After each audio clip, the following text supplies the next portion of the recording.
Bueno, yo creo que es parte de la salsa que se vive, porque de la semana pasada recuerdo a Rodwald Solórzano, el sindicalista de la Corte Suprema de Justicia, diciendo que el ministro de Trabajo preparaba quema de buses y otra serie de actos atentando contra la propiedad privada para culpar a los manifestantes. Yo creo que cuando no se tienen las pruebas, mal hace uno y el otro en dar una opinión con sesgo. En parte el ministro, y no le estoy dando la razón, pero tiene el sartén por el mango y el mango también es la ley. Se los he dicho conversando con amigos de sindicatos, les digo, miren, hay un estado de excepción en este momento. Es decir, hay una prohibición y eso lo dice la Constitución, lo dice el mismo marco aprobado. Me guste o no me guste, me parezca o no me parezca, la decisión legislativa de suspender las garantías constitucionales evita o prohíbe que estas cosas se den. Nadie quiere entender, unos están diciendo lo vamos a hacer, yo le he dicho miren, se van a ganar una carceliada por gusto.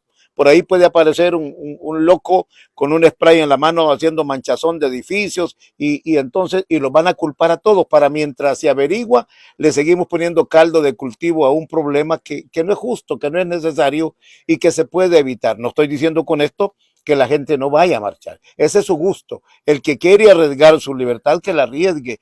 Pero, como digo, el ministro en parte tiene razón, indicando, claro, decir que todos los que van a marchar son en apoyo a los... Tampoco lo creo, pues no, me parece que ambas partes se han salido, uno más, otro menos, pero que la ley es una y debe cumplirse, ese es un principio personal. No creo, sería el peor abuso que se pueda cometer, nos pasaba en la guerra. Íbamos a las manifestaciones, de repente aparecían los escuadrones o aparecía un soldado o la guardia o del lado de los manifestantes, los comandos urbanos disparando y estábamos en medio del tiroteo cubriendo la información, recogiendo gráficas o fotografías de heridos o muertos.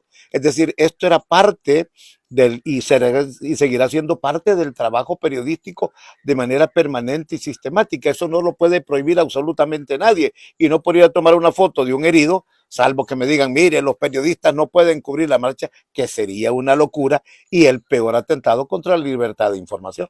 Lo que pasa es que aquí se han exacerbado los ánimos. Por una parte, el derecho a la manifestación ha quedado prohibido por la suspensión de garantías. Eso es la ley.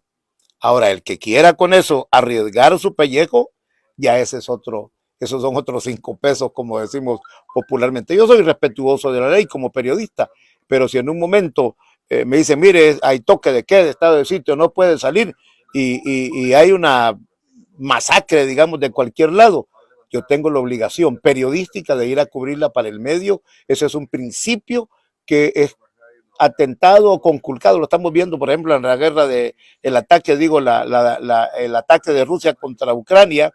Estamos viendo cuántas cosas han pasado. Han muerto colegas periodistas, ya van 8 periodistas muertos. Y ese es el riesgo que uno debe correr en esta profesión. Ahora, en otro tema, este domingo 1 de mayo se cumple un año de la Asamblea Legislativa actual. ¿Cómo podría usted evaluar cómo ellos han ejercido durante este tiempo? Bueno, si analizamos el 9 de febrero, ¿verdad? Que entró la tropa, estaba la vieja asamblea, fue el último detonante. Después venimos y vemos, por ejemplo, casos como la destitución de la Corte Suprema de Justicia, la destitución de jueces, la destitución del fiscal general de la República, los préstamos sin consenso, la eliminación de la ley, la CAP, es decir, eliminar los controles financieros de los dineros que tiene que pagar el pueblo. Hay tantas cosas negativas y entre las cosas buenas, habrá que decirlo, legislaciones inmediatas que deben beneficiar a la colectividad. El tema del transporte, por ejemplo, ha sido un choque de trenes a los que nadie se imaginaba que podía ocurrir. El tema del estado de excepción y el combate abierto a las pandillas. Ahora, las cosas negativas, apartar la ley, la CAP. Es decir, pesos y contrapesos, creo que entre pesos y contrapesos sería un 6-4 o un 7-3 que pesa lo negativo que lo positivo. Más de 20,000 capturas. Aquí hay una lectura diferente y que hay que hacerla con cabeza fría y corazón helado. El plan control territorial, casi 3 años. Durante estos casi 3 años, 4 matanzas de parte de las pandillas, que en lo personal creo que fueron medidas de presión al gobierno actual, no sé bajo qué condiciones, dijeron a matar gente. La última mataron cerca de 80 personas, que fue lo que obligó al gobierno a decir, señores, vamos en guerra abierta contra las pandillas. Si siguen matando, vamos a quitarles la comida. Es decir, todos esos elementos que nos llevan a un choque y con la frase clara, estamos en guerra contra las pandillas. ¿Cuánto tiempo va a durar esa guerra contra las pandillas? ¿Cuál va a ser su sostenibilidad? El habituallamiento. Bueno, yo comparto que los bolos y los viciosos fumadores paguemos más impuestos para que pueda el ejército y la policía tener su habituallamiento. Yo digo, yo soy claro en esa posición. Pero en cuanto a las capturas, digo, bueno, no se ha disparado y no han habido muertos en confrontación entre pandillas, la fuerza pública y la policía, más que tal vez 8 o 10 que han muerto durante los primeros 30 días. El resto fueron a ser capturados en los barrios donde vivían. Es decir, ya sabían dónde estaba cada uno de los delincuentes. Prorrogar el plazo de suspensión de garantías es parte de un derecho constitucional que tiene el gobierno y un derecho que le da la Constitución misma a los diputados para prorrogarlo a solicitud del presidente. Ellos sabrán cómo van a manejar estos hilos. La embajada norteamericana, por ejemplo, acaba de anunciar a sus ciudadanos que tengan cuidado con venir a El Salvador. Los que ya están aquí, que no trasnochen, que no vayan a lugares que no conocen, deben ir acompañados de otras personas. Es decir, eso es parte de una advertencia que hace la embajada norteamericana. Y es más, certifica que ciudadanos de su país fueron capturados también de manera injusta en este proceso de los primeros 30 días de la suspensión de garantías. Eso da pie ante las protestas de padres de familia que más de 500 muchachos jóvenes han sido capturados sin pertenecer a la estructura de pandilla. Al que pertenece, perfecto, para adentro, a la cárcel. Eso es parte de una ley y de un estado que vive el país que ha estado atribulado por más de 23 años en la guerra de las pandillas. Asimismo, se ha visto que diferentes organizaciones internacionales y también nacionales se han pronunciado ante estas capturas. Bueno, los organismos internacionales de derechos humanos están creados para eso. Las estructuras nacionales, ONGs, el IDUCA, el Tutela Legal, están hechos para eso. Pregunto, ¿y el Procurador de Derechos Humanos qué se ha hecho? No lo hemos oído ni lo hemos visto ni en misa. Es decir, sería el primer responsable en ver por los derechos humanos. ¿Qué ha ocurrido? Violaciones a derechos humanos. En algunas capturas sí, han ocurrido. ¿Es normal? No, no es normal en un país, en un estado de derecho. Pero dejémoslo que esto transcurra así. Pregunto, ¿y las organizaciones internacionales como la Comisión Interamericana, como American Watch de Almagro o de toda esta gente que vive en Estados Unidos, que pertenecen a estas agrupaciones, alguna vez vinieron a protestar aquí por la familia que fue desmembrada y enterrados allá en Sonsonate, o los hermanitos Polanco, o los cementerios clandestinos que han aparecido, muchos de los que todavía no se sabe, o los casi 4,000 desaparecidos por año que se tuvieron hasta hace 2 años aproximadamente, o los 600 desaparecidos en el último año. ¿Alguna vez dijeron algo? La respuesta es no. Es decir, todo esto lo sabemos y lo conocemos, baila al son de los organismos internacionales o por conveniencia o por financiamiento. Pero aquí quienes ponemos los muertos, como siempre ha ocurrido, quienes ponemos el drama de la extorsión, del cobro de la renta, de la señora que no pudo prosperar con su negocito, de la gente que fue atacada a mansalva, empresarios, comerciantes, jovencitos que fueron asesinados porque se cruzaron el barrio, quienes seguimos poniendo los muertos somos los salvadoreños. En cuanto a que el partido país presentado a los futuros candidatos. ¿El qué opinas en cuanto a estos perfiles y qué futuro le da ese nuevo?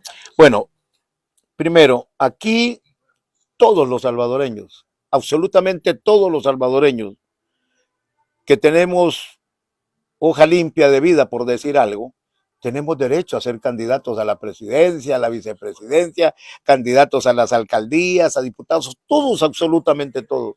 Más aún, más derecho quienes viven en el exterior, la diáspora, tienen todo el derecho de venir y participar. Es decir, ese es parte del adelanto de cómo los partidos políticos se irán conformando, ojalá al cumplir con el derecho y con la ley no se les vaya a poner cortapisas. Aquí pueden aparecer 10, 20, 30 partidos políticos en elecciones y habrá entonces que decirles, vaya, pasan adelante. Si todos tienen, bueno, ya se anuncia, por ejemplo, que el actual presidente de la República, Nayib Bukele, va a participar en una reelección. Es decir, eso no lo permite la Constitución, pero ya la van a reformar, dicen los diputados. Entonces, todas estas cosas que nos llevan a un choque ideológico deben de desaparecer, partiendo primero del respeto al derecho que cada salvadoreño de bien tiene de pertenecer a quien se le antoje, siempre y cuando sea para organizaciones lícitas. Otra de las cuestiones que ha hecho la Asamblea es elegir a los titulares de la PGR y también del TEG. ¿Qué opina usted en cuanto a los perfiles de esas personas? Bueno, me precio de conocer a uno de ellos, al doctor Néstor Castaneda. Él continúa su trabajo en el Tribunal de Ética Gubernamental. Y lo digo, es un amigo al que hay que tratarlo con la verdad. El Tribunal de Ética Gubernamental ha cumplido hasta hoy el papel para el que fue creado. Yo le doy la respuesta, no. Es triste, doloroso decirlo, pero eso es una verdad. El Tribunal de Ética Gubernamental se fue quedando al ostracismo. Es como que le diga, bueno, mire, y las CICIES que prometieron en el primer mes de gobernabilidad de esta administración, ¿dónde están las CICIES de la OEA o de las Naciones Unidas? Es decir, no podemos jugar así, pero digo, tristemente, vivimos en un país en donde la mayoría de ciudadanos les vale. Con el señor procurador es un abogado, por todo el perfil que conozco, 7, 8 años como abogado en la Procuraduría, es decir, ya trae un palmarés, ya trae el conocimiento, el teje y maneje, como decimos, de una estructura que necesita mejorarse administrativamente, proyectarse. Bueno, hoy la Procuraduría está colapsada con los casi 20,000 capturados en el plan del ataque o la guerra contra las pandillas. Hay que proteger al ciudadano o al delincuente con el derecho que le asiste para ser atendido, pero ya no hay abogados suficientes en la Procuraduría. Imagínense, si cada uno tiene una carga de 150 juicios o casos al año, hoy va a tener 300. Un caso por día, ¿va a ser capaz de atenderlo? La respuesta es no. Faltan vehículos, falta dinero, faltan recursos, falta personal. Entonces, yo creo que mal se hace en un caso, en el otro, en el del procurador, estarle tirando palos y el hombre ni tan siquiera se ha sentado en el cargo. Es decir, esa es parte de la confrontación mediática o el alto índice de la ideologización que algunos sectores del país ponen en práctica con estos casos.